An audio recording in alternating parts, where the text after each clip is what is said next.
Cuban authorities say they have uncovered a human trafficking ring which recruits its citizens to fight for Russia. The group supposedly targets Cubans already living in Russia. Cuba, an incredible island in the Caribbean, just 90 miles south of Key West, Florida.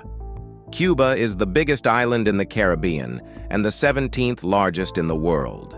With its prime spot in the Western Hemisphere, Cuba is not only rich in culture, but also features breathtaking landscapes, home to over 11 million people, a lively and diverse place. Cuba is filled with astonishing discoveries that continue to amaze scientists. Some of these discoveries are so unbelievable, you'd think they were straight out of a storybook. Join us on this adventure to unveil some of the scientists' terrifying discoveries hidden in Cuba. The Cuban blue scorpion. In Cuba, there's a fascinating secret hidden by nature, the Cuban blue scorpion. Despite its small size, this creature holds within its venom a potential miracle drug. Scientifically named Rhopalurus junctius, it's one of the 36 scorpion species found in Cuba, the Dominican Republic, and other parts of Central America. Known for its striking blue tail, the venom of this scorpion has shown promise in addressing various health challenges. Researchers have uncovered its unique properties, including anti-inflammatory and pain-relieving effects, as well as potential anti-cancer properties. Biologist Misael Bourdieu-Chivas discovered in the 1980s that the venom could reduce tumors. By 1993, a Cuban parent used a mixture of scorpion venom and water to treat their daughter's pancreatic cancer, resulting in her remarkable recovery. Subsequently, Cuba's state-owned lab, LabioFam, developed Vitatox, a homeopathic version of the blue scorpion venom. It's important to note that applying homeopathy to scorpion venom lacks scientific backing. Vitatox costs 4 cents for Cubans, but $220 for foreigners. The therapeutic benefits of the original venom remain speculative due to the lack of solid evidence. Nevertheless, this discovery presents an intriguing possibility, and further scientific research is needed to fully understand its potential. Human trafficking ring. The Cuban government has found a group involved in human trafficking. This group's goal is to recruit Cubans to join Russia's military in the war in Ukraine. The government stated that Cubans residing in Russia, and even some in Cuba itself, have been enlisted to join the military forces fighting in Ukraine. Cuban authorities have made a bold move by arresting 17 people who are believed to be part of a secret group. Cesar Rodriguez, who leads criminal investigations at Cuba's Interior Ministry, shared this news on state media. He revealed that at least 3 of those arrested were directly involved in recruiting people from Cuba. The identities of these network members are still unknown, but some have a history of criminal activity. Families of those involved are understandably worried. One heartbroken mother spoke out, saying her son was lured with the promise of a construction job in Russia. Cuba's foreign ministry confirmed that there is indeed a network operating from Russia, trying to recruit Cubans both in Russia and in Cuba for the conflict in Ukraine. Cuban officials are working hard to break up this network, although they haven't shared all the details yet. They made it clear that Cuba is not involved in the war in Ukraine. Prosecutor José Luis Reyes stated that the suspects are being investigated for mercenary activities and recruitment. If found guilty, they could face severe punishments, including up to 30 years in prison, life imprisonment, or even the death penalty in extreme cases. Secret Chinese spy station. As international tensions rise, shocking news has emerged about a secret Chinese spy base in Cuba, causing alarm worldwide. This base can capture radio, telephone, and internet signals, providing valuable intelligence about military, political, and economic activities. The White House has confirmed that China has been running this hidden facility since 2019, sparking serious concerns about its growing global surveillance network. Initially, John F. Kirby, the spokesman for the National Security Council, denied these claims, but it has now come to light that China indeed operates a significant listening post in the Caribbean. This revelation is especially worrying for the United States and its allies. There had been earlier rumors about a secret deal between China and Cuba to set up an electronic spying station on the island, with China reportedly offering billions of dollars to Cuba. Although United States intelligence officials say this base is not new, the news is progress of how extensive China's global intelligence activities have become. Cuban Deputy Foreign Minister Carlos Fernández de Cosio has dismissed these claims, calling them unfounded and slanderous. However, the international community remains concerned, and monitoring China's development of spy bases in Cuba will be crucial moving forward. China's interest in Cuba as a location for a spy base is strategic. Cuba's proximity to the United States makes it an ideal spot for monitoring U.S. communications and activities. The Cuba Iron Man. On a busy street in downtown Havana, a man is hitting his wrists, elbows, and forearms with a sledgehammer, drawing a curious crowd who take out their phones to capture the strange scene. The onlookers are surprised not by the self-inflicted blows, but by the fact that the man seems unhurt. This man is Lino Tomasin, known as the Cuban Iron Man. Once dreaming of becoming the next Mike Tyson, Tomasin trained to be a professional boxer by enduring countless hammer blows to toughen his body. He even left Cuba to fight in Mexico City, winning 27 matches by knockout. But his career took a tragic turn when he killed an opponent in the ring with a skull-crushing punch. Tomasin, now stocky and thoughtful, recalls this sad moment in a Havana interview with Reuters. He gave away all his fight earnings, over $100,000, to the dead opponent's family, a fortune in Cuba, and vowed never to fight again. Having left behind dreams of fame and fortune, Tomasin now makes a modest living performing street shows in Havana and nearby beach towns, earning tips from amazed spectators. On a hot summer morning, the strong 32-year-old with a half-smoked cigar clenched in his teeth impressed a crowd by doing push-ups on his bent wrists while carrying a grown man on his back. Afterward, he resumed hitting his joints with the sledgehammer, to the cheering of the audience. "It's all real, nothing fake," said Edward Carbonell, a spectator in awe, after Tomasin performed push-ups with him on his back. Tomasin is happy to inspire others to push their limits and has no regrets about leaving boxing behind. "I've been offered thousands, even millions of dollars to return to the ring because people recognize my potential, but I've always refused," he said. "I want to be remembered as someone who challenged what was possible," he concluded. CRF-19. In Cuba, in a surprising discovery, a newly identified type of HIV, CRF-19, in Cuba has been observed to progress to AIDS about 3 times faster than the most common types of the virus, as per a recent study. It was first found in Cuba in 1999, but it had already been there since the 1980s. A further study showed that CRF-19 formed between 1966 and 1977, likely among Cubans who were in the Congo region. It also found that the epidemic began in the 1970s, probably in Villa Clara, and started with heterosexual transmission. But by the 1980s, it had spread among men who have sex with men and went back to heterosexuals too.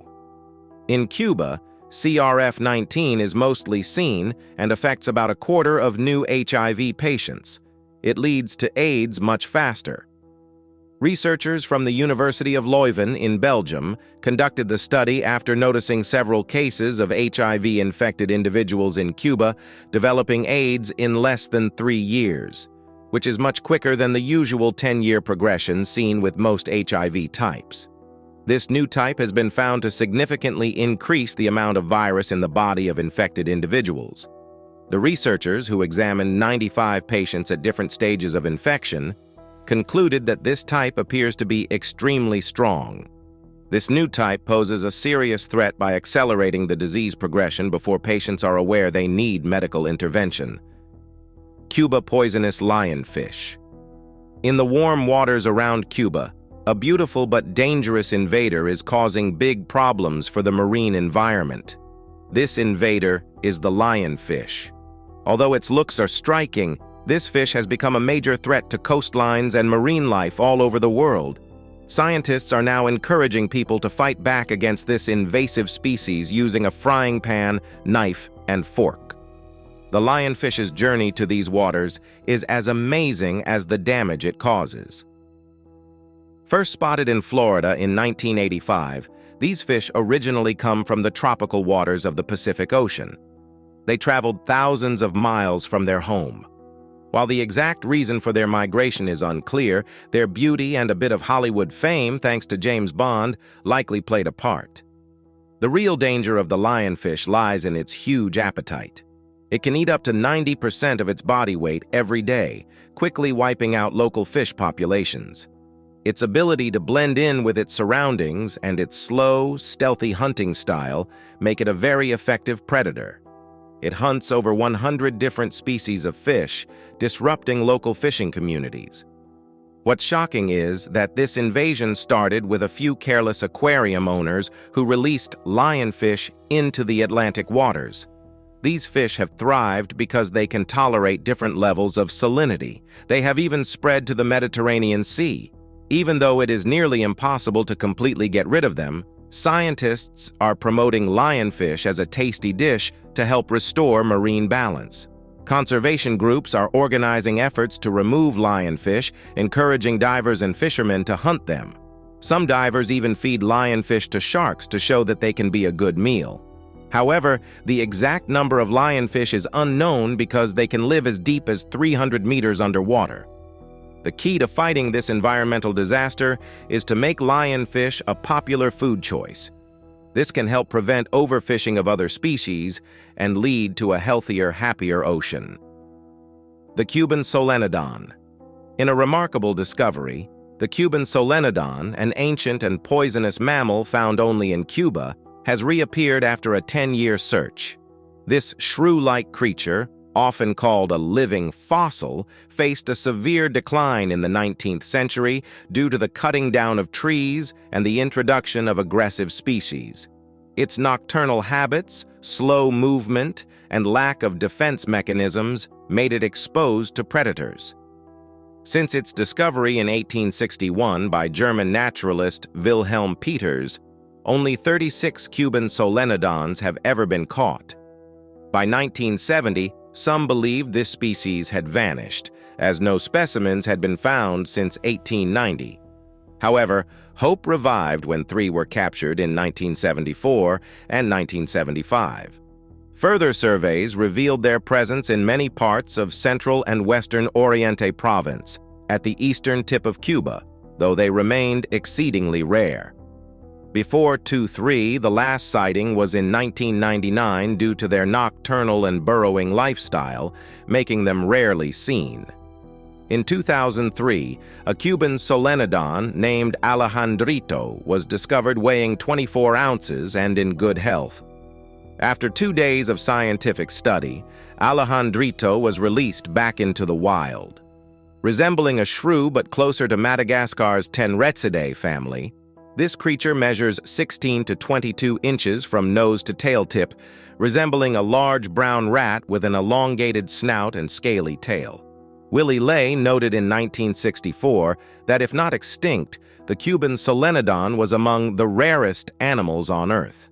However, after its rediscovery, it has since been listed as an endangered species from 1982. It faces challenges such as slow breeding, 1 to 3 offspring per year, and predation by hunting species like mongooses, rats, cats, and dogs. Deforestation and habitat decline from logging and mining also threaten its survival, yet conservation efforts remain limited. Native to hilly forests in eastern Cuba, including Holguin, Guantanamo, and Santiago de Cuba, the Cuban Solenodon is active at night, searching for insects, small creatures, fungi, and roots.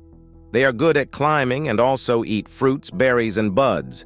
They hunt using toxic saliva that can paralyze lizards, frogs, birds, and rodents. Surprisingly, they are vulnerable to their venom, as seen in cases where cage mates have died after fights.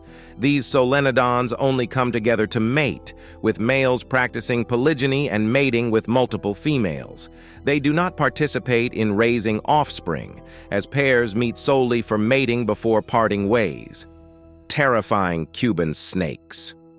The Cuban boa is a large, non-venomous snake that lives in Cuba. It's known for its impressive size and unique hunting skills. Cuban boas can grow very long, sometimes over 13 feet. They have thick, muscular bodies covered in scales that can be various shades of brown, gray, and black, helping them blend into their surroundings. These snakes are found all over Cuba, from forests to caves and even near human settlements. They are adaptable and can live in different environments, which helps them survive in the wild. The Cuban boa is a carnivore, which means it eats other animals. It mainly hunts at night and uses a method called constriction. This means it wraps its body around its prey, squeezing until the animal can't breathe. Its diet includes birds, small mammals, lizards, and sometimes even other snakes. One interesting fact about Cuban boas is that they can hunt in groups. Researchers have seen these snakes working together to trap bats in caves. They position themselves at the cave entrance and catch the bats as they fly out. This cooperative hunting is quite rare among snakes. Cuban boas are mostly active at night. During the day, they hide in burrows, tree hollows, or caves to avoid the heat. They're solitary animals, meaning they like to be alone except during mating season. In the spring, male Cuban boas look for females to mate with. After mating, females give birth to live young, which is unusual because many other snakes lay eggs. A mother boa can have up to 20 babies at a time. The newborns are independent from birth and start hunting small prey almost immediately. The Cuban boa is not currently endangered, but it faces threats from habitat loss and hunting by humans. People sometimes kill these snakes out of fear, or because they believe the boas are dangerous, even though they are not harmful to humans. Cuban boas have special pits along their jaws that can detect the heat from warm-blooded animals. This helps them find prey even in complete darkness. Despite their size, Cuban boas are excellent swimmers. They can move through the water to hunt or escape danger. These snakes can go a long time without eating. After a big meal, they might not need to eat again for weeks or even months. Rare Cuba crocodile. The Cuban crocodile is fighting for its life. This rare reptile, one of the world's most unique crocodiles, is now critically endangered. Over the past century, 90% of its population has disappeared. Today, it is only found in two places in Cuba: the Zapata Swamp and the Isle of Youth, known in Spanish as Isla de la Juventud. Illegal hunting, driven by a high demand for their meat and valuable skin, is the main threat to these crocodiles. Human activities have pushed them to the edge of extinction.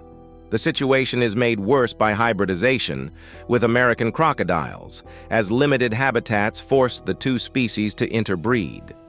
Currently, it is estimated that about 4,000 Cuban crocodiles remain in the wild, but this number might be outdated and could be even lower.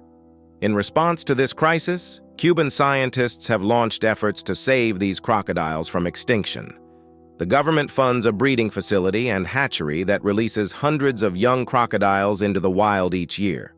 Researchers, often working with reformed poachers, also release confiscated crocodiles to fight illegal hunting. Despite strict laws against the sale of crocodile meat, a black market still exists, posing a continual threat.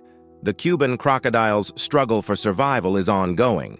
However, with the dedication of conservationists, there is hope that this remarkable species will continue to exist on Earth. These crocodiles are known for their unique behaviors, such as their ability to leap out of the water to catch prey, and their distinctive appearance, which includes bright, speckled scales and powerful limbs.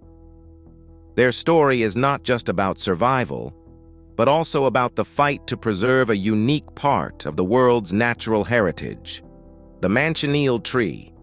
The manchineel tree, also called beach apple or little apple of death, is famous for being extremely poisonous. It's one of the deadliest trees globally, and it is found in Cuba. This tree can grow up to 15 meters tall, with reddish-gray bark, small greenish-yellow flowers, and shiny, saw-edged leaves that are 5 to 10 centimeters long. After blooming with bunches of small greenish flowers, the manchineel tree produces fruit that looks like an apple and turns green or greenish-yellow when ripe. The manchineel tree is native to coastal areas in the Caribbean, Florida, the Bahamas, Mexico, Central America, and northern South America. It grows well in salty swamps and among mangroves, providing natural wind protection and helping to keep sandy beaches from washing away. All parts of the tree, from its sticky sap to its bark and leaves, contain highly poisonous substances like forbol, which cause severe allergic reactions and skin irritation. Even being under the tree during rain can cause skin blistering from contact with the sap carried by raindrops. Burning the tree releases toxic smoke that can harm the eyes. Despite its dangers, the manchineel tree has been used historically. Caribbean craftsmen have used its wood, though cutting it down requires precautions like drying out the sap in sunlight or burning the base of the tree to avoid direct contact with the poisonous parts. The tree's toxic properties have been known since ancient times, with native peoples like the Arawak and Taino using arrowroot pastes as remedies, and the Caribs using its leaves to poison enemies' water supplies. In some areas, the danger of the manchineel tree is indicated by warning signs or red bands painted around its trunk to alert people to its toxicity. Despite its deadly reputation, some animals like the black-spined iguana can eat its fruit without harm. Water shortage crisis. Over 100 to 200,000 people in Havana are without water as the intense Caribbean summer begins, causing rising tension on the streets of Cuba's capital. The government, already facing many problems, is struggling to find a solution. The water shortages, caused by the island's old and failing infrastructure, are affecting up to 10% of Havana's population, according to state media. Local officials say the shortages are due to broken water pumps, leaky pipes, and droughts worsened by climate change. This is just another problem making life hard for Havana residents like Ania Batista, 37, who lives in Old Havana. While washing dishes under a plastic tap that barely trickles, she said, "It's been days since we've had water." Water shortages are common in the countryside, where old infrastructure and drought force many to rely on water trucks or local rivers and wells. Havana officials visited key water sites in the city, but they warned there would be no quick solutions. Luis Antonio Torres, a top provincial Communist Party official, said, "Installing 23 new water pumps will help solve the problem and provide reserves, but stability will come only once they are installed. It is not an immediate solution," he added, noting the first batch won't arrive early. In recent years, frequent power outages have disrupted water supplies across Cuba, but the government says the electric grid is better prepared in the summer. However, Havana's local government said that power demand was 25% higher than expected and asked residents to save energy when possible. Unusual brain changes after sonic attack. A recent study using advanced brain imaging technology has found clear differences in the brains of embassy workers who might have been exposed to mysterious sonic attacks in late 2016 compared to healthy people who were not. Staff at the U.S. Embassy in Havana and some of their family members began experiencing strange symptoms like dizziness, balance problems, hearing loss, anxiety, and what they called cognitive fog. By 2017, the U.S. reported that around 24 of its diplomats and some of their relatives had been affected by these auditory sensations. In response, the U.S. government pulled most of its diplomatic staff from Cuba. The U.S. State Department sent 44 people who had reported symptoms to the University of Pennsylvania's Brain Trauma Center for MRI scans. The U.S. accused Cuba of sonic attacks after several diplomats experienced these unexplained symptoms, including dizziness and hearing loss. The study's authors revealed that the brain scans confirmed the symptoms were real. However, Cuba dismissed the results as unclear. This study, led by professors at the University of Pennsylvania and published in the Journal of the American Medical Association, compared MRI scans of 44 affected diplomats and their family members with scans of healthy volunteers. The scans showed that the diplomats had less white matter, which can affect the brain's ability to send messages and other functions related to hearing and spatial awareness. Rajini Verma, a co-author of the study, stated that the scans proved something had happened to the diplomats' brains, and it wasn't due to a pre-existing condition. She emphasized that the symptoms were real and not imagined. The U.S. government has never officially explained the cause of these unusual symptoms, although there has been media speculation about a possible attack with a secret sonic weapon. Canada also reduced its embassy staff in Cuba after 14 of its citizens reported similar symptoms, but dismissed the idea of a sonic attack. The study published did not conclude what caused the symptoms. Cuba has consistently denied any involvement and was upset with the U.S. for labeling the incidents as attacks. The BBC's Will Grant in Havana reported that Cuban scientists, including lead researcher Prof. Mitchell Valdez Sosa, criticized the study for its methodology and unclear results. Valdez Sosa argued that the brain changes observed were minor, varied, and did not provide a clear explanation. These incidents led to a significant reduction of U.S. embassy staff in Havana just 2 years after the embassy had reopened as part of a thaw in Cuban-U.S. relations under President Barack Obama. Cuba claims these incidents are being used as an excuse to harm bilateral relations. Cuban officials are also frustrated by the travel warnings issued by the U.S. State Department, arguing that both tourists and diplomats are safe in Cuba. These incidents have international implications, as similar symptoms have been reported by U.S. diplomats in other countries as well.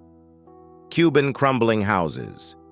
Many people wonder why so many magnificent buildings in Cuba are falling apart. Two main types of buildings have been decaying for a long time: those from colonial times and those built around the early 20th century. During the early 20th century, a new construction method for upper floors and roofs became popular in Cuba and other Caribbean countries due to its simplicity, low cost, and quick assembly time.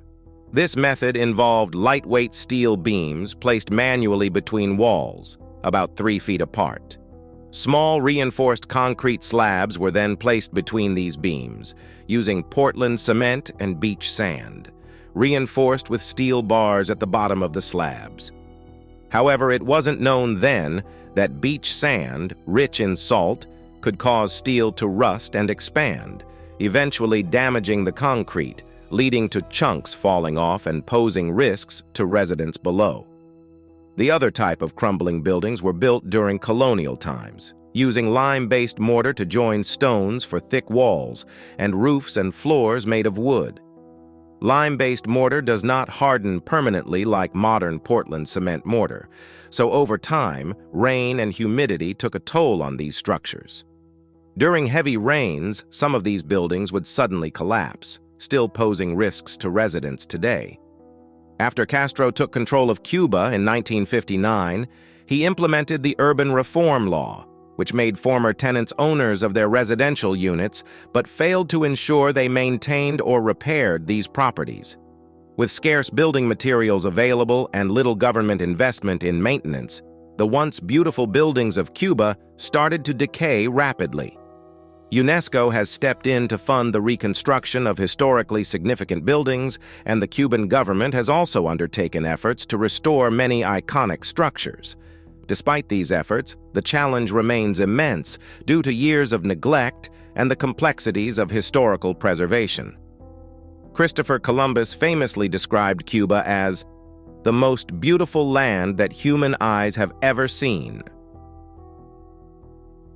Microplastics in Cuban seas. Recent studies conducted on beaches in central Cuba by experts from the Center for Environmental Studies of Cienfuegos revealed the presence of tiny pieces of plastic, known as microplastics, scattered throughout the sand. These particles varied in shape, size, and chemical makeup. Plastic poses a significant global threat to biodiversity, oceans, seas, and marine life, contradicting the principles of sustainable development.